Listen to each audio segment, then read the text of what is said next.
بسم اللہ الرحمن الرحیم وصلی اللہ علی نبی الکریم.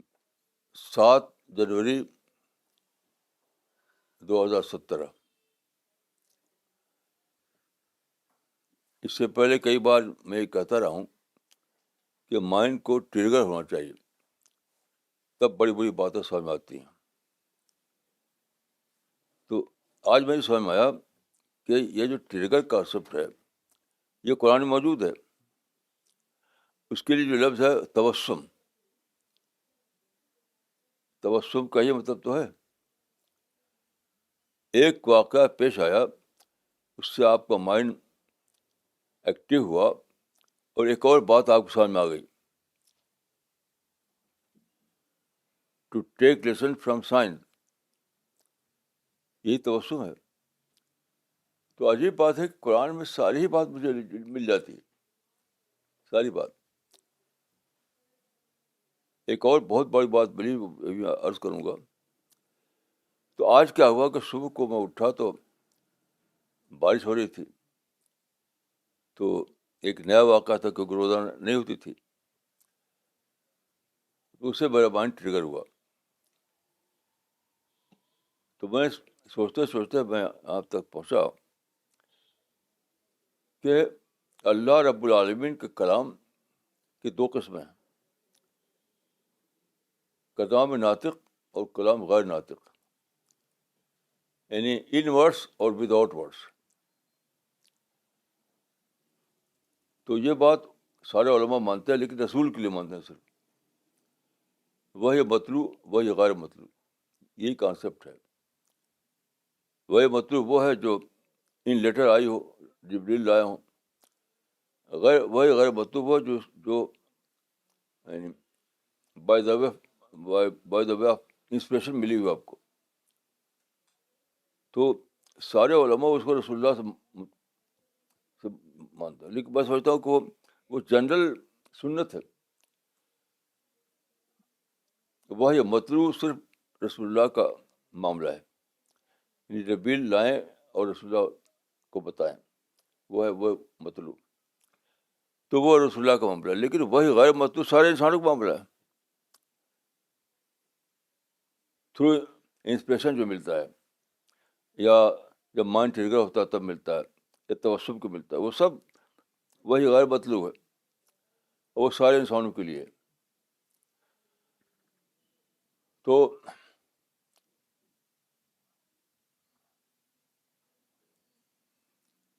میرا طریقہ یہ ہے کہ کوئی بات چاہے لوگ مانیں یا نہ مانیں، اگر قرآن سے مطابق ہے تو میں اس کو مانتا ہوں.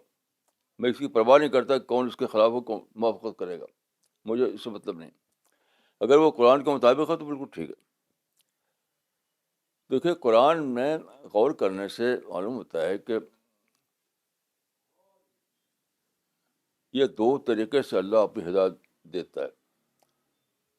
تو اس کی ایک شکل یہ ہے کہ جیسے آج بارش ہوئی، بارش سے میرا مائنڈ ٹریگر ہوا، پھر میں نے سوچنا شروع کیا.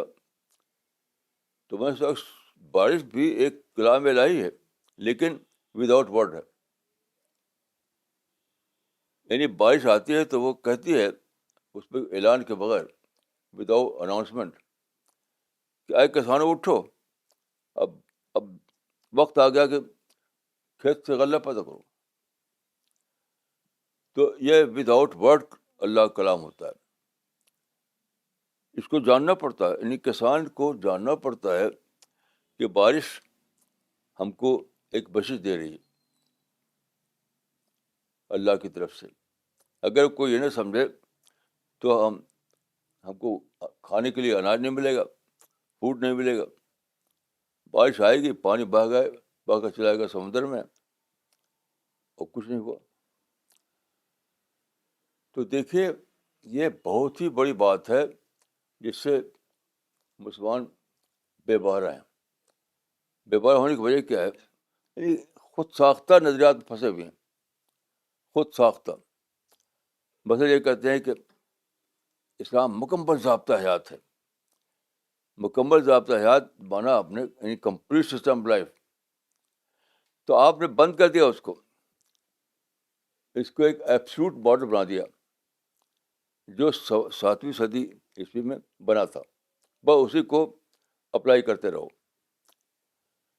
میں سمجھتا ہوں کہ یہ مکمل ضابطہ حیات کا نظریہ ہے بالکل بالکل ہی جاہلی نظریہ، بالکل غلط نظریہ. اس کی وجہ سے رسول اللہ کی سنتیں جو ہیں وہ بند ہو گئیں.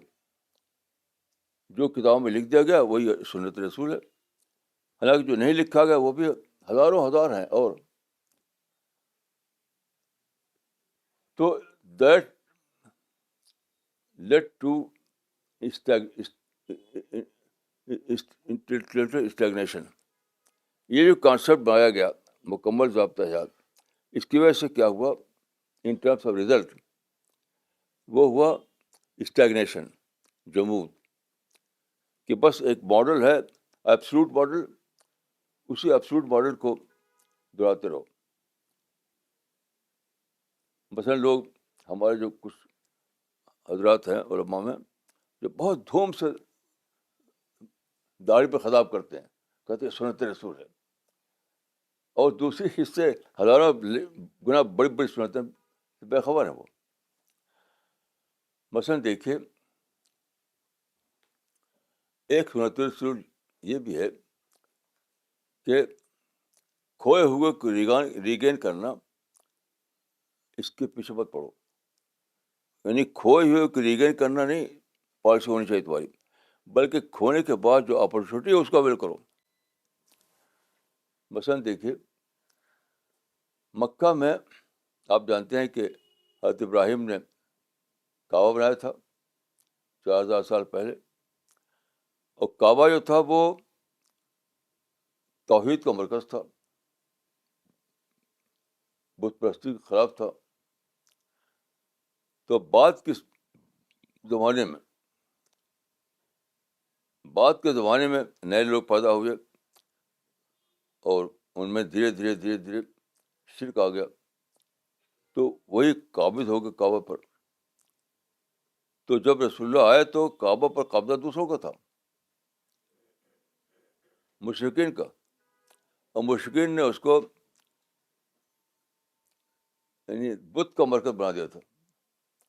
یہ کہا جاتا ہے کہ 360 بت اس میں رکھے ہوئے تھے. تو ابراہیمی کعبہ کو ریگین کرنا، بظاہر رسول اللہ کو یہاں سے اپنا مشن شروع کرنا چاہیے تھا. Apparently this was the starting point for the prophet, کہ جو کعبہ ابراہیمی کعبہ تھا اس کو مشرکین کا بنا دیا، اس کو ریگین کرو. آپ نے کچھ نہیں کیا، بولے بھی نہیں، کچھ بھی نہیں کیا. کیوں؟ آپ کا دھیان تھا اپرچونیٹی پر، نہ کہ کھوئے ہوئے کو ریگین کرنے پر. تو اپرچونیٹی کیا تھی؟ اسی کعبہ کی وجہ سے سارے عرب کے لوگ آتے تھے، بتوں کو نذران چڑھاتے تھے، بتوں کو پوچھتے تھے، بتوں کا درشن کرتے تھے. تو وہاں بھیڑ لگتی تھی، ڈیلی بھیڑ لگتی تھی لوگوں کو لے کے. تو دیٹ واز این اپرچونیٹی. کیوں؟ رسول اللہ نے اس کو دیکھا آڈینس کے روپ میں. تو فری آڈینس مل رہا، آپ کو سارا عرب میں جانا نہیں ہے، یعنی آپ کو جانا پڑتا سارے عرب میں، تو تب لوگ ملتے ہو. یہاں کیا ہے کہ وہ سارے عرب کے لوگ یہیں آئے ہوئے ہیں آپ کے، تو اس کو آپ نے استعمال کیا بطور عرب آڈینس، بطور عرب آڈینس. تو یہ کیسی بات ہے؟ سینٹ پال نے کرسچینٹی کو پھیلایا تو بہت زبردست دورہ کرتے تھے وہ، یہاں جانا وہاں جانا، یہاں جانا وہاں جانا. کیونکہ ان کے زمانے میں یہ اپرچونیٹی نہیں تھی کہ وہاں کوئی کعبہ ہو، لوگ اکٹھا ہوتے ہوں، تو کو جانا پڑا. رسول اللہ نے دیکھا کہ ہم تو عرب آڈینس نہیں مل رہا ہم کو،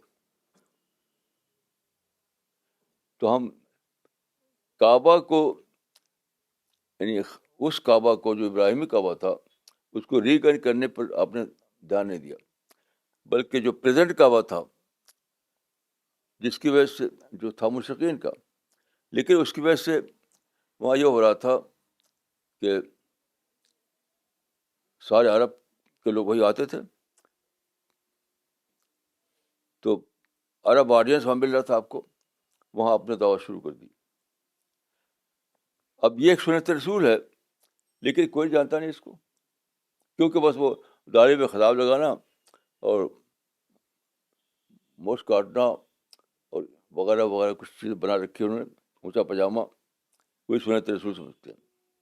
یہ بلا شبہ سنت رسول کا، یعنی سنت رسول کا صحیح کانسیپٹ نہیں ہے. تو پھر میں نے سوچا کہ دیکھیے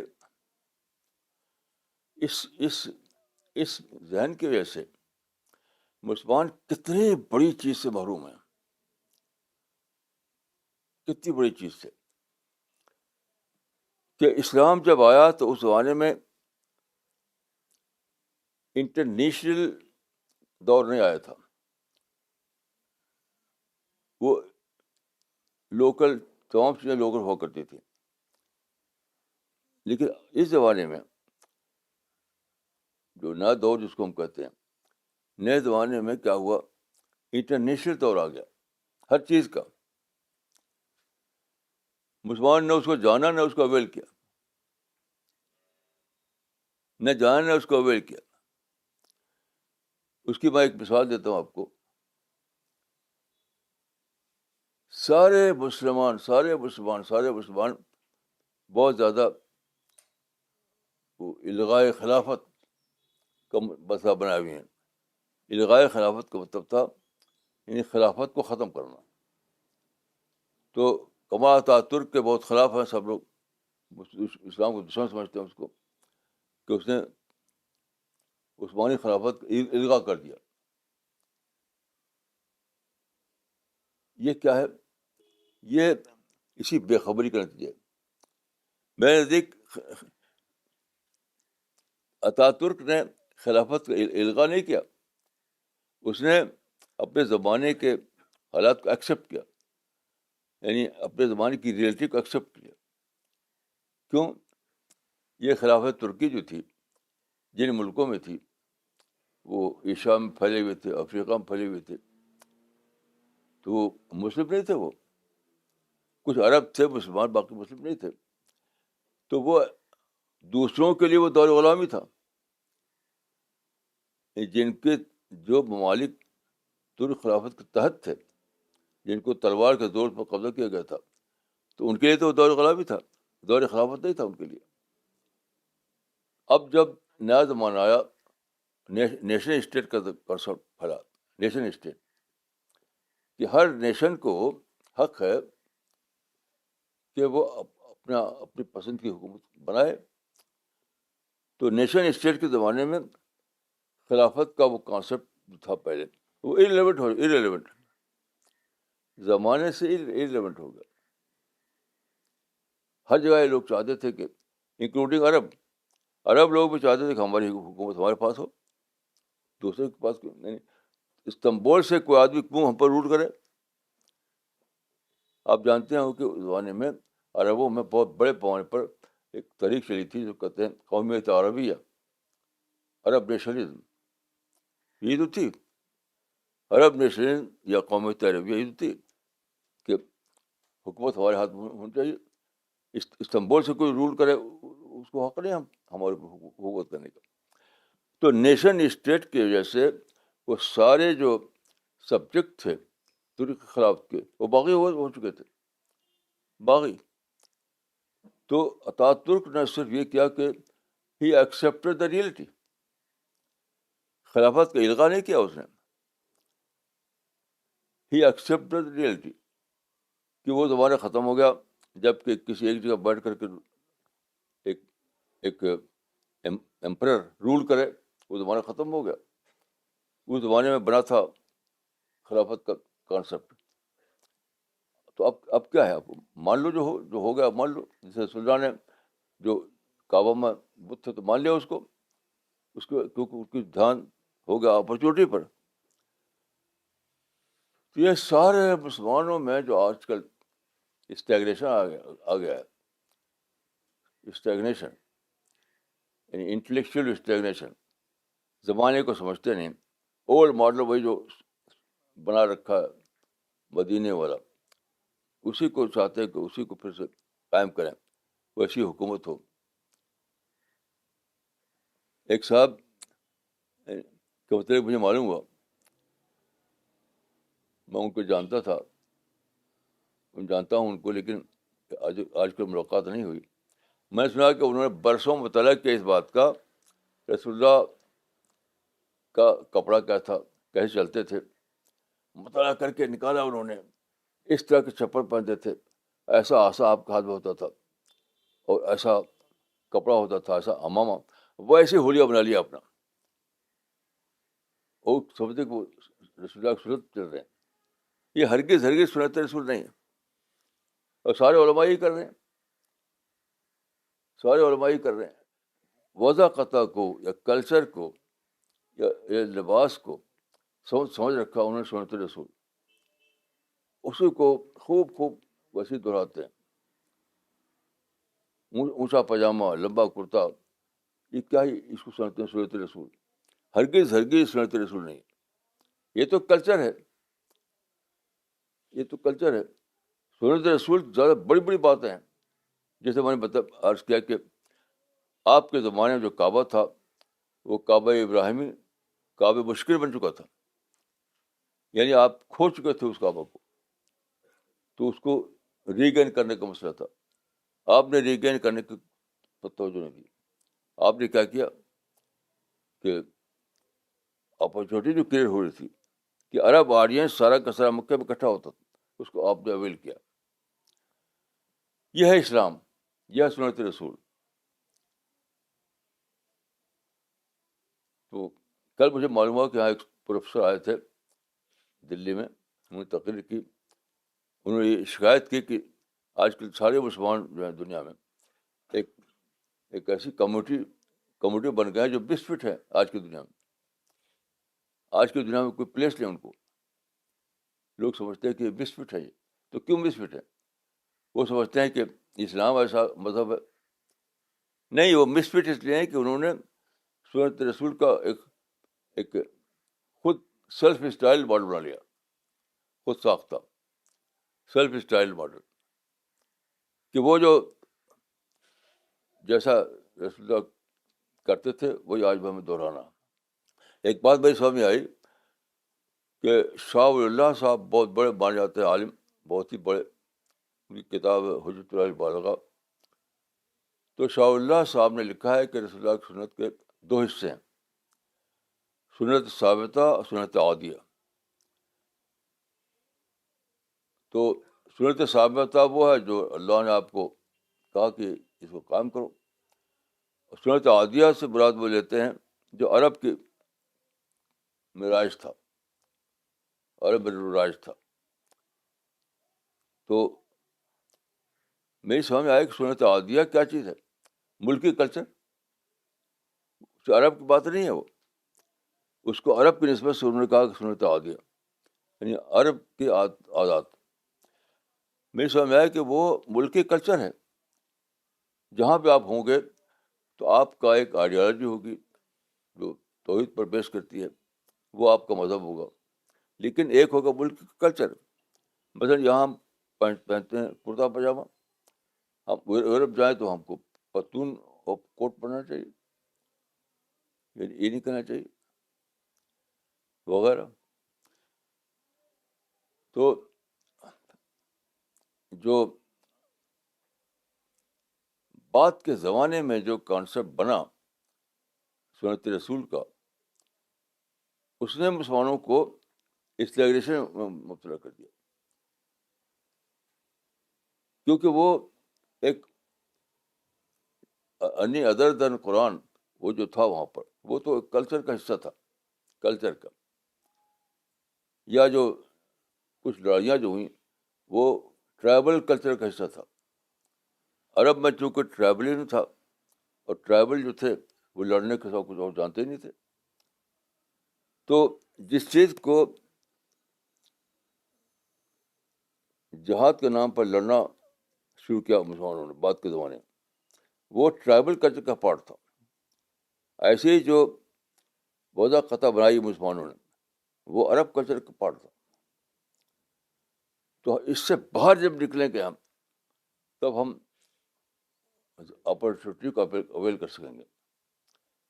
مثلاً دیکھیے موجودہ زمانے میں چیزیں انٹرنیشنلائز ہوئی ہیں، ہر چیز انٹرنیشنل، سفر بھی انٹرنیشنل ہو گیا، ٹیکنالوجی انٹرنیشنل ہو گئی. تو اس کو معنی کیا ہے کہ پہلے زمانے میں لوکل دوا ہوتی تھی، اب انٹرنیشنل دوا ہوگی، لیکن کسی کو پتہ ہی نہیں. جو چیز لوکل دوا تھی وہ اب انٹرنیشنل دوا کہ پرنٹنگ پریس، میڈیا اور الیکٹرانک میڈیا کمیونیکیشن کے ذریعے سے آپ انٹرنیشنل لیول پر دوا کا کام کریں، لیکن یہ کانسیپٹ ہی نہیں. تو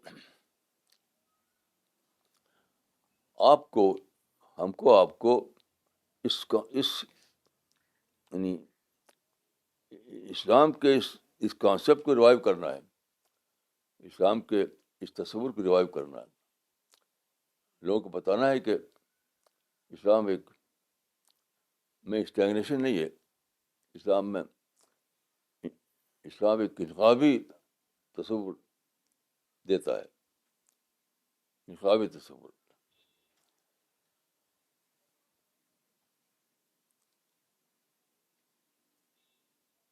جیسے مثال کے طور پہ دیکھیے سب یعنی اشارات کی زبان میں سب چیزیں موجود ہیں قرآن حدیث میں.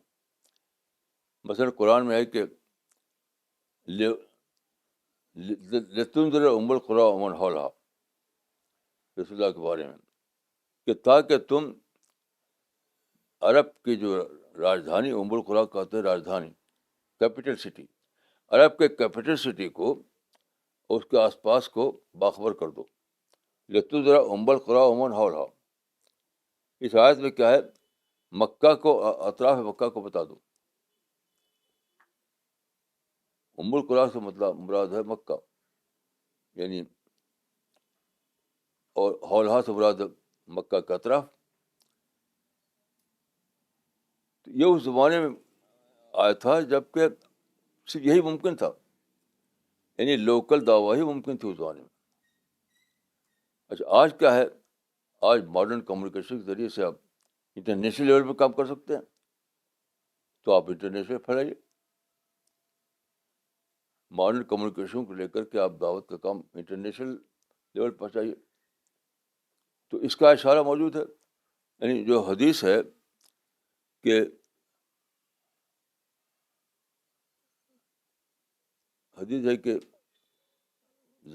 زمین کا کوئی گھر چھوٹا یا بڑا نہیں بچے گا جہاں کے ورڈ آف گاڈ نہ پہنچ جائے.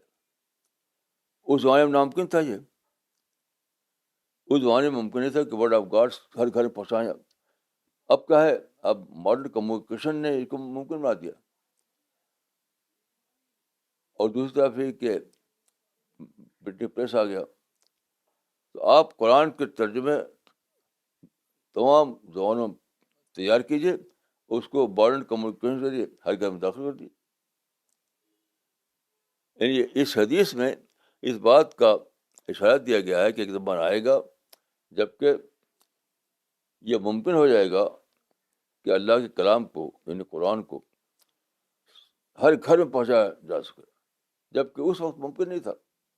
اس وقت یہ بھی پتہ نہیں تھا کہ دنیا کتنی بڑی ہے، یہ پتہ نہیں تھا. تو اتنا بڑا امکان کھلا ہوا ہے کہ آپ اللہ کے کلام کو انٹرنیشنل بنا سکیں، ہر گھر میں پہنچا سکیں، ہر انسان تک پہنچا سکیں. لیکن کیا کر رہے ہیں لوگ؟ لڑ رہے ہیں ہم کو، کیونکہ ان کا جو ماڈل ہے ان کا خلافت کا ماڈل ہے. آئی ایس جو ہے وہ کیا چیز ہے؟ آئی ایس جو ہے اسی ماڈل کو لیے ہوئی ہے، جو ماڈل مدینے میں تھا، خلافت کا ماڈل. اس ماڈل کو آج کے ماحول میں چاہتے ہیں کہ اس کو ری اپلائی کریں. وہ کوئی اسلام کا ماڈل نہیں تھا، وہ تو وقتی ماڈل تھا، وہ وقتی ماڈل. تو آئی ایس جو ہے اس کی ذمہ دار سارے لوگ ہیں یہاں سے وہاں تک، صرف آئس کے لوگ نہیں، سارے علماء جنہوں نے لوگوں کو بتایا نہیں کہ وہ وقتی ماڈل تھا. آج آج ہم عالمی سطح پر اسلام کو پھیلائیں گے، دعوت دعوت کو عالمی سطح پر پھیلائیں گے. تو یہ جو جمود ہے، جو اس جمود کو توڑنا ہے اجتہاد کے ذریعے سے. اور دنیا اگر کچھ کہے تو کہتی رہے. ہمیں صرف ایک چیز سے بچنا ہے، دو چیز سے بچنا ہے. ایک ہے کہ ہم کسی کو یہ نہ کہیں کہ یہ ایجنٹ ہے اسرائیل کا، یہ ایجنٹ ہے امریکہ کا. اس سے بچنا ہے، یعنی شخصی الیگیشن، پرسنل الیگیشن سے بچنا ہے. کسی کو ہمیں یہ نہیں کہا کہ اس کو پیسہ ملا ہے اس لیے مخالفت کر رہا ہے، یہ بولی نہیں بولنا ہے. اور دوسری چیز یہ نہیں کرنا ہے کہ ہم تشدد کریں. شخصی الزام تراشی اور وائلنس، دو چیز سے بچیے. پھر ساری دنیا آپ کی ہے. شخصی الزام تراشی اور تشدد، وائلنس سے بچیے، اور پھر دنیا کا سارے دروازے کھلے ہوئے ہیں آپ کے لیے. یہ ہم کو اختیار کرنا ہے اور ساری دنیا کو، سارے مسلمانوں کو بتانا ہے. اور یہ بتانا ہے کہ کلچر کے معاملے میں کوئی ایک ماڈل نہیں ہے، کوئی ایک ماڈل نہیں ہے. یعنی جو بھی زمانے میں رواج ہوگا، سوائے اس کے جو محرمات ہوتے ہیں، جس شراب ہے، نیوڈیٹی ہے، کمرشل سوسائٹی ہے، تو جو چیزیں کھلی طور پر حرام ہیں اس سے ہمیں بچنا ہے بس. باقی سب سب سب اسلامی کلچر ہے، سب اسلامی کلچر ہے. یعنی کرتا پاجامہ بھی اسلامی ہے اور کوٹ پتلون بھی اسلامی ہے، اس میں کوئی فرق نہیں ہے. پگڑی بھی اسلامی ہے اور ہیٹ بھی اسلامی ہے. تو ہمیں ایک انقلابی ذہن سے سوچنا ہے اور سارے مسلمانوں کو یہ پیغام دینا ہے. اور اسی کے ذریعے سے اسلام کی امیج جو خراب ہو گئی ہے وہ بھی درست ہوگی. اسلام کی امیج جو بن گئی ہے کہ اسلام زمانے کے خلاف ہے، زمانے میں فٹ نہیں ہوتا، وہ یہ سب ختم ہوگا.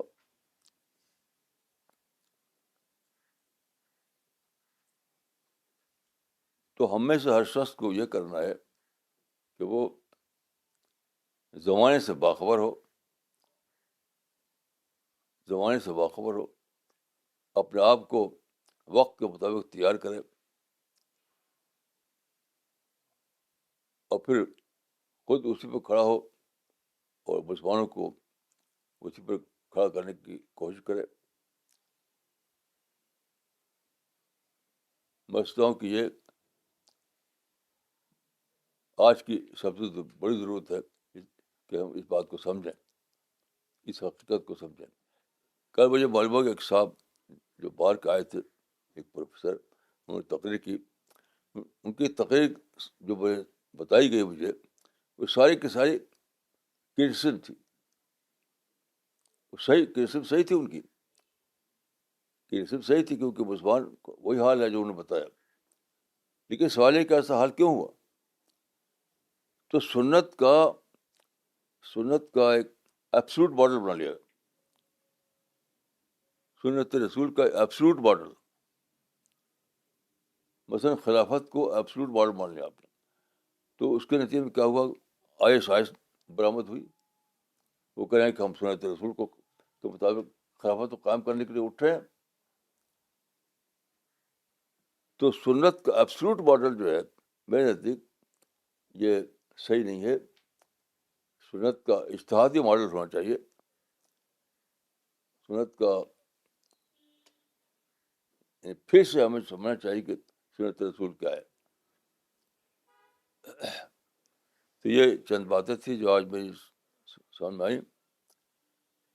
میں چاہتا ہوں کہ ہم آپ اس پہ سوچیں اور اس کے مطابق ہم اپنی پلاننگ کریں. السلام علیکم ورحمۃ اللہ.